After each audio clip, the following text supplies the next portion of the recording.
Banjir bandang yang melanda wilayah Demak hingga Kudus dan Grobogan diyakini memiliki kaitan dengan sejarah Selat Muria. Seperti yang telah dijelaskan sebelumnya, selat ini dulunya merupakan jalur perdagangan antara Pulau Muria dan Pulau Jawa. Namun endapan fluvial dari sungai-sungai seperti Serang, Tuntang, Juwana, Jeragung, dan Lusi menyebabkan pendangkalan. Pendangkalan ini tentu saja menghambat lalu lintas kapal-kapal besar. Pusat perdagangan kemudian dipindahkan ke Jepara. Sementara itu, pendangkalan semakin memburuk hingga Selat Muria tidak lagi dapat dilalui kapal-kapal perdagangan.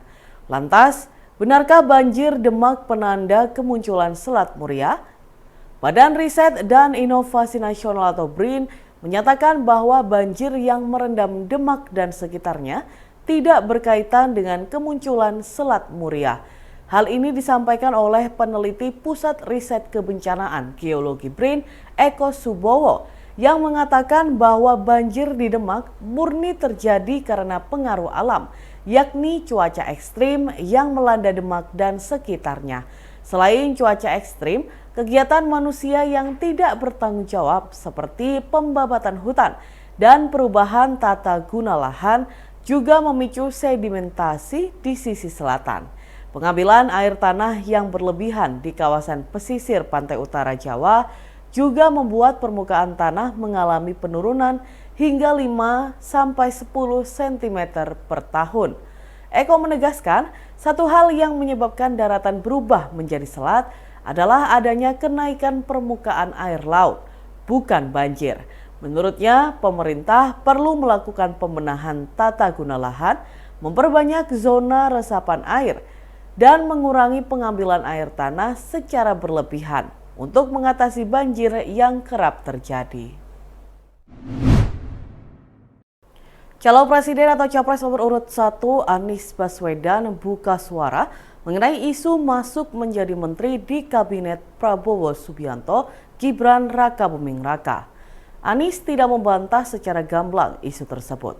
Namun ia meminta awak media kembali mewawancarainya terkait hal itu setelah proses gugatan hasil pemilu 2024 di Mahkamah Konstitusi atau MK usai. Pasalnya, saat ini pasangan Amin sedang fokus dengan gugatan hasil pemilu di MK. Sehingga menurutnya pertanyaan itu bisa terjawab ketika semua persoalan ini sudah diselesaikan. Hal itu disampaikan Anies setelah buka bersama Surya Paloh di Nasdem Tower, Jakarta Pusat pada Jumat 23 Maret 2024 malam. Lebih lanjut, mantan Gubernur DKI Jakarta itu mengatakan pembentukan Kabinet Prabowo Gibran masih lama. Mereka tidak ingin gegabah mengambil keputusan. Terkait sengketa pemilu 2024 di MK, Anies berharap tahapan itu bisa berjalan dengan baik. Ia pun menaruh harapan besar kepada Hakim MK untuk memutuskan gugatan dengan adil dan tegas. Sebagaimana diketahui, dalam momen itu Ketua Umum Partai Nasdem Surya Paloh sudah terlebih dahulu bertemu dengan Capres terpilih Prabowo Subianto. Pertemuan itu digelar di Nasdem Tower sekitar pukul 13.30 siang waktu Indonesia Barat. Dalam kesempatan itu, Surya Paloh secara langsung mengucapkan selamat atas kemenangan Prabowo Gibran dalam kontestasi Pilpres 2024.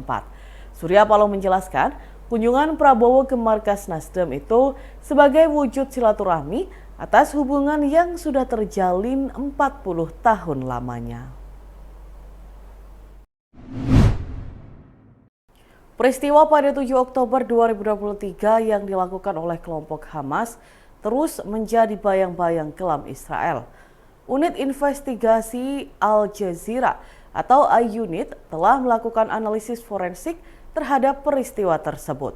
Serangan yang dilakukan Hamas itu diungkap sebagai pelanggaran hak asasi manusia. Meski demikian, pihak Israel juga memberikan klaim palsu terhadap serangan tersebut. Dikutip dari Al Jazeera, pada Kamis 21 Maret 2024, penyelidikan dilakukan I-Unit dengan memeriksa rekaman CCTV, kamera dashboard, telepon pribadi, dan kamera depan para kelompok Hamas yang terbunuh. Tetapi dari investigasi itu juga ditemukan bahwa banyak cerita yang muncul beberapa hari setelah serangan itu ternyata tidak benar.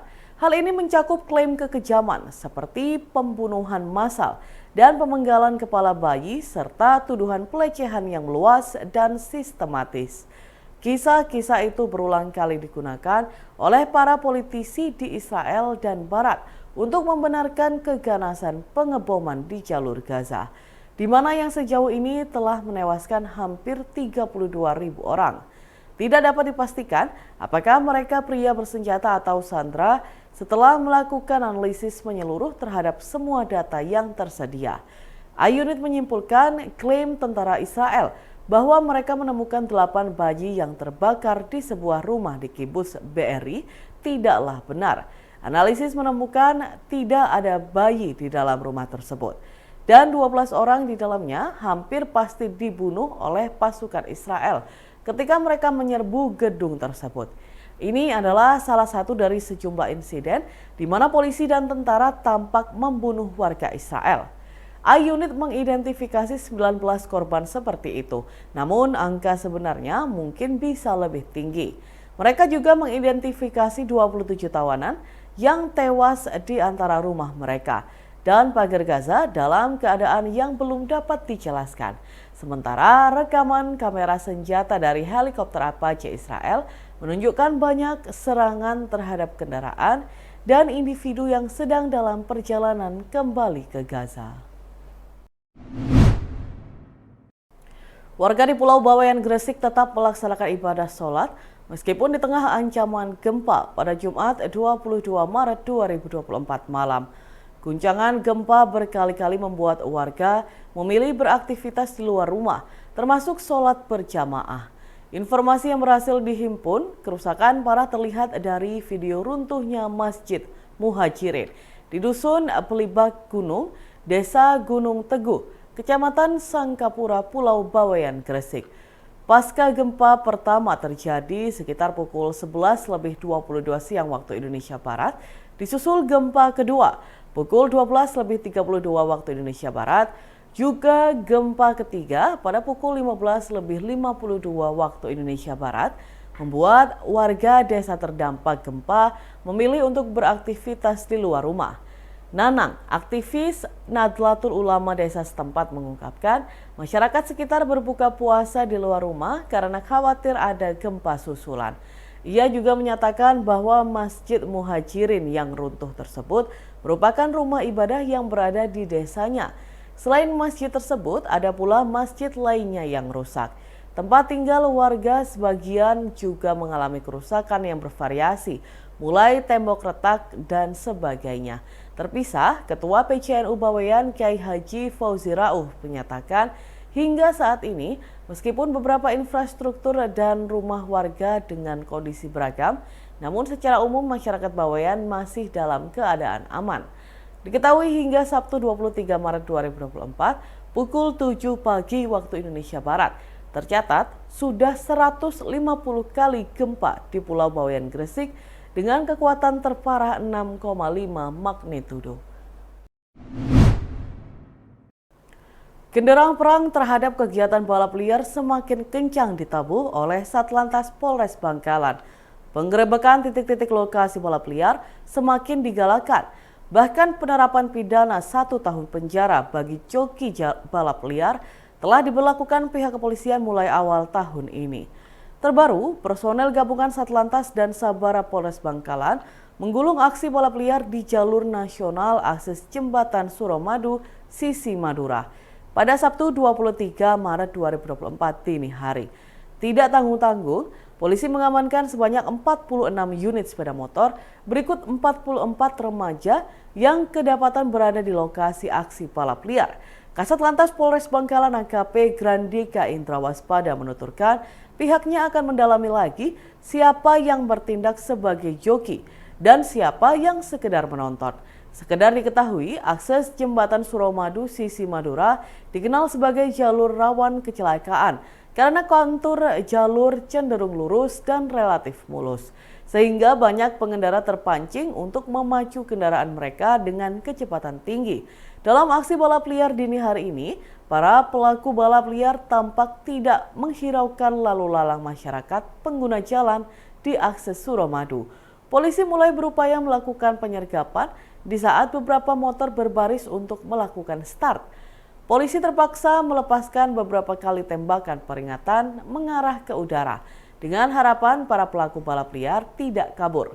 Meski begitu, para pelaku balap liar tetap lari tunggang langgang melihat ada pihak kepolisian. Namun para joki tidak menyadari bahwa seluruh jalur di akses Suramadu telah diblokade.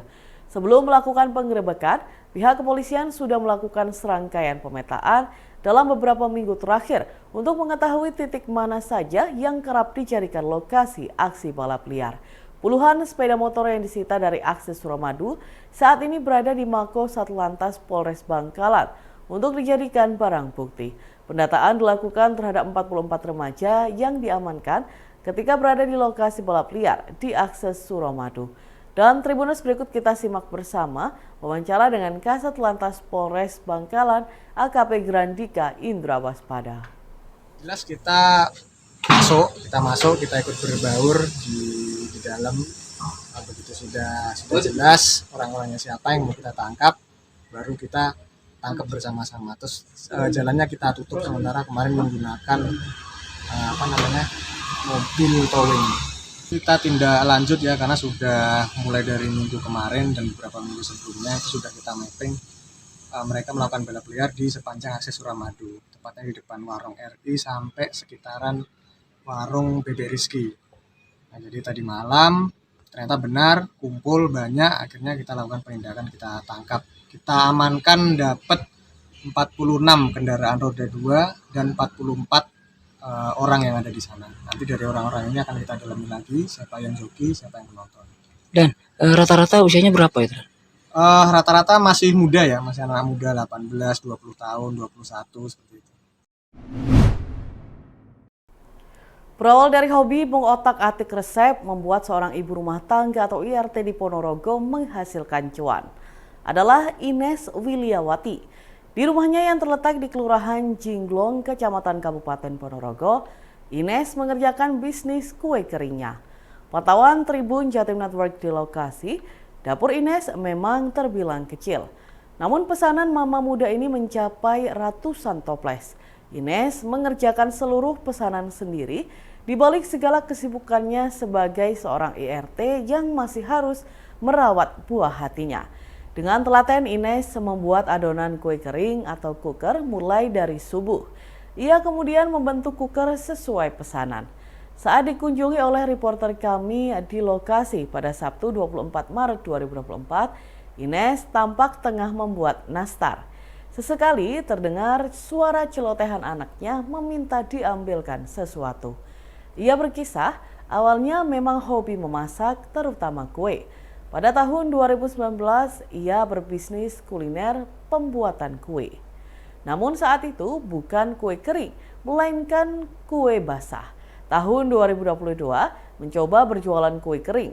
Sebelum dijual, ia membuat tester untuk dicoba para tetangga. Setelah mendapat respon positif, akhirnya Ines berjualan hingga saat ini. Ines mengaku bahwa sebelum menjual cooker, ia juga sudah suka membuat cooker untuk konsumsi pribadi. Kue kering buatan Ines ada bermacam-macam, seperti kastengel, nastar, palm cheese, sagu keju, putri salju, lidah kucing ori, lidah kucing keju, coconut, kue kacang, thumbprint strawberry, dan thumbprint Nutella.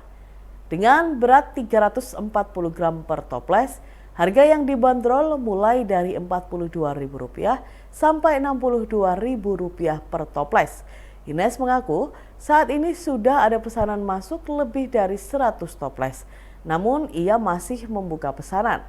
Bagi yang ingin memesan atau melihat-lihat terlebih dahulu kue buatannya, Ines berpesan bisa berkunjung ke Instagram @pawonku_ponorogo.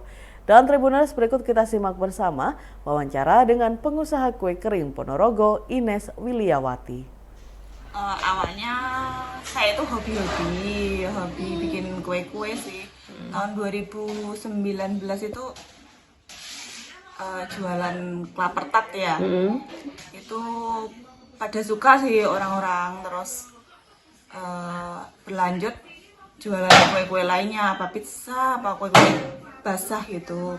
Terus tahun 2022 ini Lebaran kok pengen jualan kue kering, ya udah langsung saya jual gitu aja kue keringnya. Sebelumnya kan emang tiap tahun kan bikin kue kering buat konsumsi sendiri atau buat hampers untuk keluarga gitu. Terus udah gitu. Berani jual sendiri ya.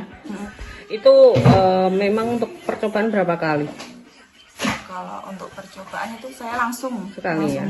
langsung jual. Terus untuk bahan-bahannya kan pakai yang premium, jadi saya rasa cukup enak lah. Ini berarti di sendiri ya Mbak, tidak ada rewang Iya, sendiri sendiri ya. Iya, Kalau iya. tiap tahun sampai berapa pesanan, berapa toples? Tiap tahun minim 100-an ya, 100 lebih dikit gitu. Untuk harganya mulai berapa? Harganya mulai 45 45 sampai sampai 57, 60. 60. Ukurannya berapa? Saya pakai satu toples saja, ukuran 350 gram. 350 gram ya. Ini masih mencakup Ponorogo ya? Iya, Masih dibuka kalau pesan? untuk sementara ini masih dibuka. Kirim ke luar kota kalau nggak pakai travel itu takutnya rusak nanti. Oke, siap.